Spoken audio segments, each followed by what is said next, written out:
Police from Rajnagar PR Bari Police Station and the South Tripura district, in coordination with forest officials from Trishna Sanctuary, conducted a large-scale operation to destroy 26,500 ganja plants in three areas: Hitalia, Wangchra and Kamlakantapara.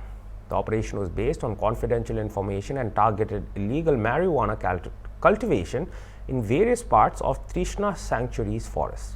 The effort was led by Officer in Charge Ratan Ravi Das from Rajnagar PR Bari Police Station, alongside Sukanta Sarkar, Range Officer of Rajnagar Range in Trishna Sanctuary, and Dulal Das, Range Officer of Rangamurat.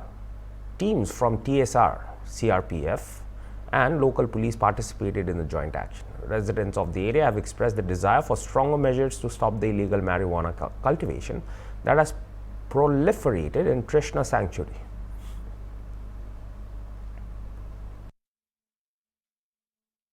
আজকে আমরা পিয়ারবাড়ি থানাধীন ওয়াংছড়া, হেতালিয়া এবং কমলাকান্ত পাড়াতে আমরা পিয়ারবাড়ি থানার staff, রাঙ্গামুড়া থানার staff, TSR, CRPF এবং forest ডিপার্টমেন্টের যৌথ উদ্যোগে আমরা ওই এলাকাতে ভোরবেলা গাঁজা বিরোধী অভিযান করি।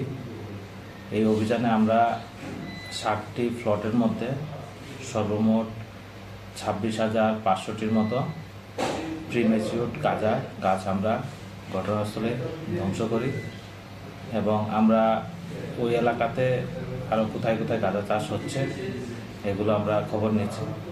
খবর নিয়ে আমরা আগামী দিনেও এইভাবে গাঁজা বিরোধী অভিযান চালু রাখব এবং